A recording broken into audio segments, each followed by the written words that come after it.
Let's admit it, there are tons of mistakes you can make that can destroy your portfolio. I know I've made many of them over the last 16 years that I've been investing. Putting too much money behind a stock that goes to zero, selecting the wrong company, selling a winner just because it's up a little bit, only to see it keep on going. But I believe the number one mistake that destroys the most portfolios actually has to do with position sizing.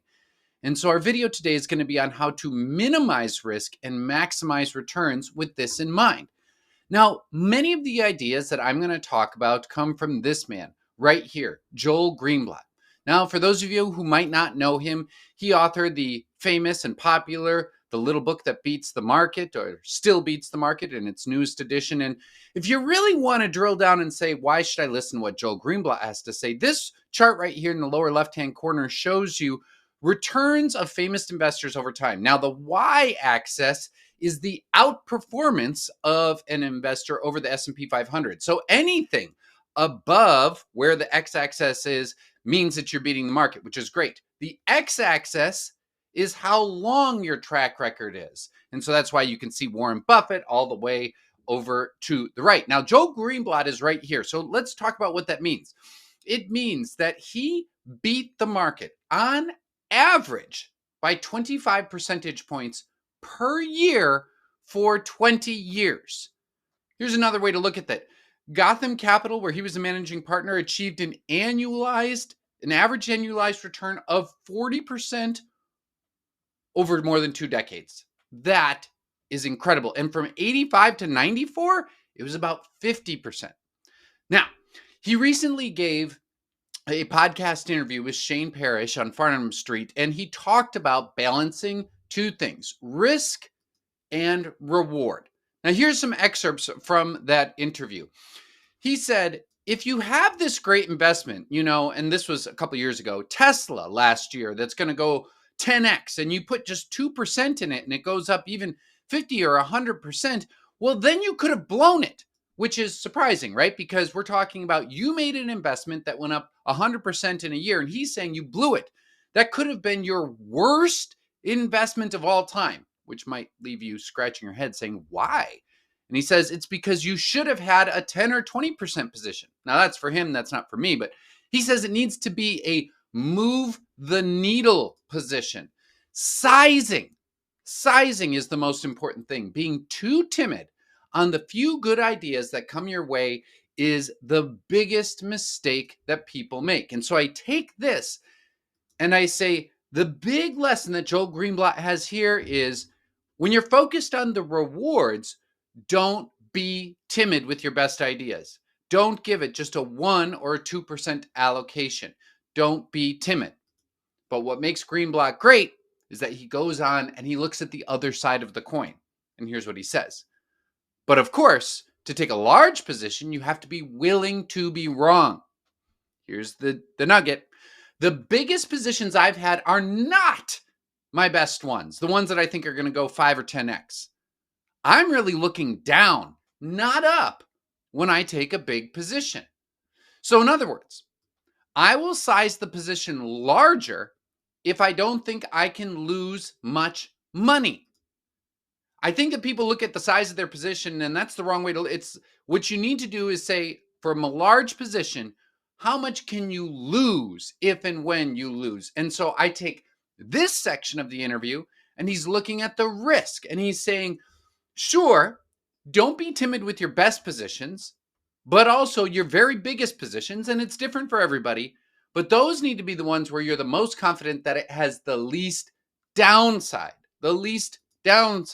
So to summarize what Greenblatt said, he said, on the risk side, you control risk by having your biggest positions have the least downside. And that can even include cash. And on the reward side, he's saying, don't be timid with your best ideas. Now, how do we balance these things? Well, that's what I want to show you how I balance this in my own portfolio. Because what I've done is I've created 3 classes, 3 different types of investments that I put in my portfolio, which, by the way, only has 14 or 15 positions in it. So first, I've got what I call anchor positions. So what is an anchor position? It is a company that has a wide and established moat, where I have no doubt about the moat. It has to have an attractive valuation, not reasonable, but attractive. And usually this is the kind of stock that has less upside potential. I don't expect it to go up 5 or 10x in the next couple of years. And I'm willing to devote anywhere from 7 to 15% of my portfolio to an anchor position. And that is how I manage the risk. Okay, if I've got an anchor position, wide established moat, attractive valuation, give it a huge allocation, that's how I control that downside risk. An example of that in my own portfolio, I have a number of them, but Amazon would be a great example of that in my own portfolio. Okay. Next, I have starter positions. Now, starter positions are companies that I'm not as familiar with, but I'm intrigued by. And usually I give 0 to 3% of my portfolio to it because I believe you have to put skin in the game with a company to learn more about it. Company that's an example of this is AST Space Mobile. I'm not convinced it has a moat yet. I'm not convinced it's an established business. I'm not convinced it'll 5 or 10x. I think it could. I want to learn more. So I own a very, very small position in it, which has done very well, but is still very small. But next is the real key. And that is what I call a booster position. Booster, kind of like the rockets you see people posting on social media to the moon. The idea here is that the moat is developing. I have confidence in it, but it's not as clear as, say, it might be for an Amazon. The moat is developing. It does not have to have an attractive valuation. It can have a reasonable valuation. It has to have enormous upside potential, an asymmetric type return.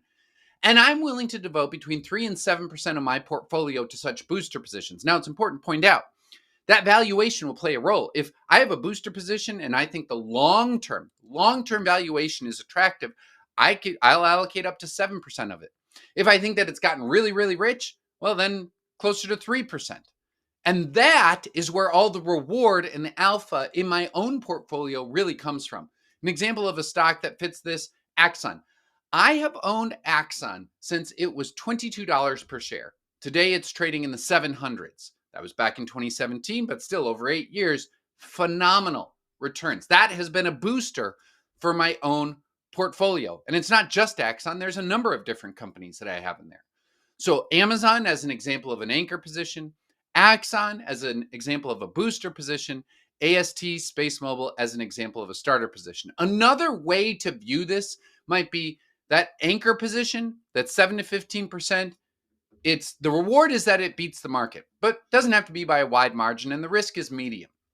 That booster position, 3 to 7%, it could anywhere to 5 to 10x to 100x, who knows?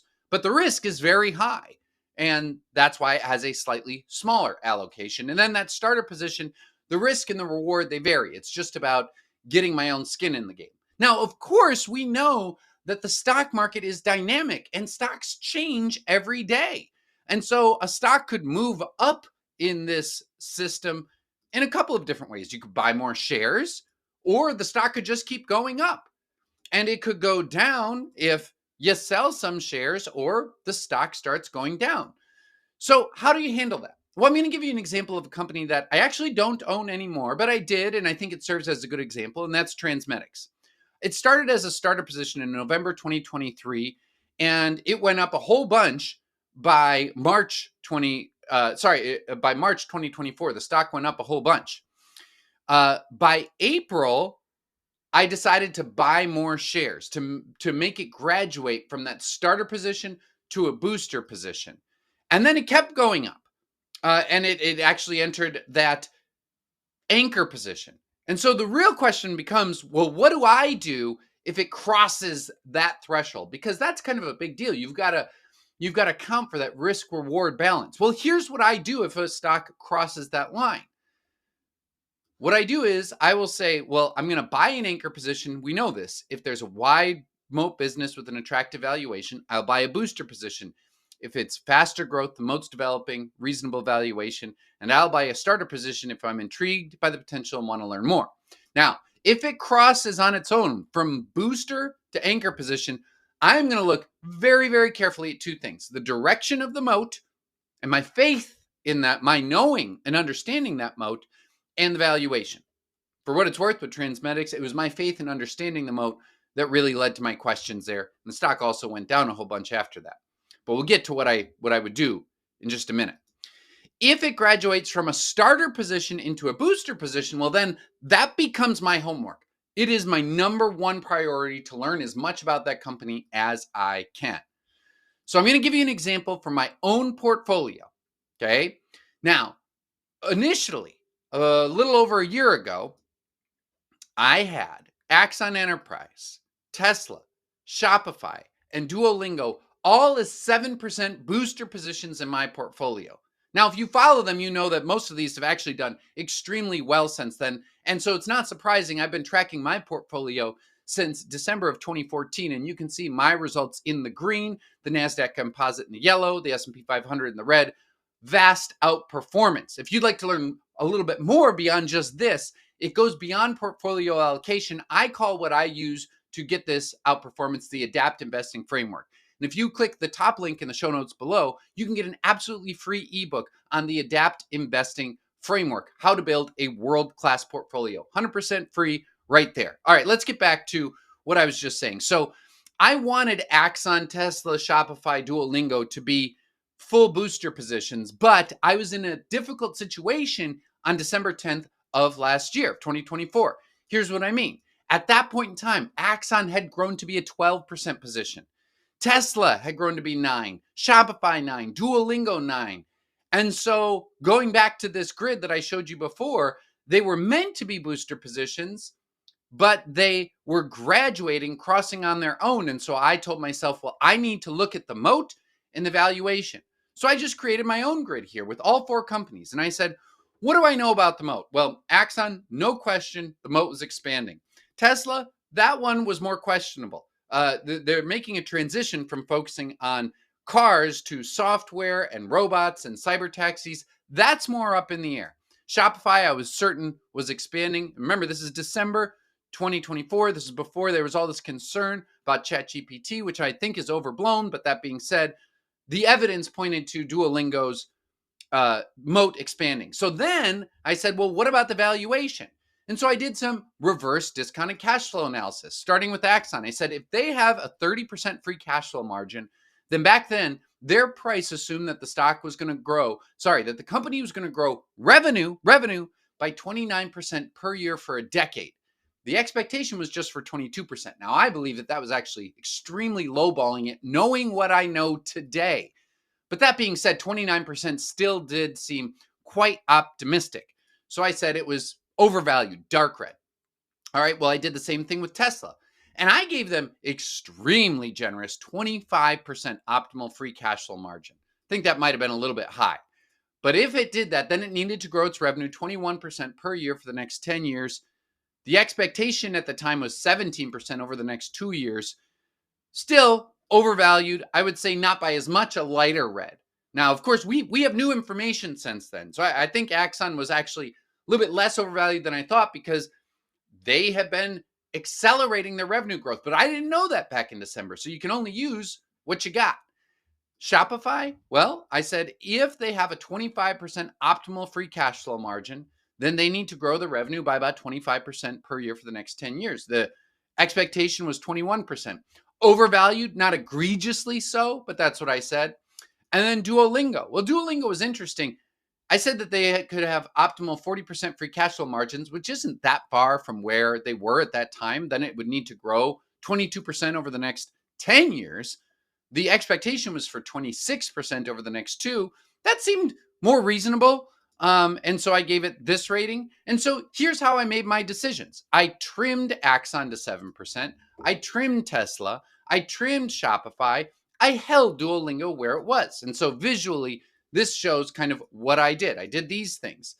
And then my plan moving forward is simply to monitor. Now, don't pay attention to the ticker symbol so much as the idea here. So let's say I held Tesla at 7%, and then a couple months later, it was up to 10%. Well, then I would do the same things. I would evaluate the moat direction. I would evaluate the valuation. And then I would decide to either hold it or trim it. Or let's say Shopify went down. Then I would evaluate the moat direction. I would evaluate the valuation. I would decide, am I holding this? Am I trimming it or selling it? Or am I going to add more?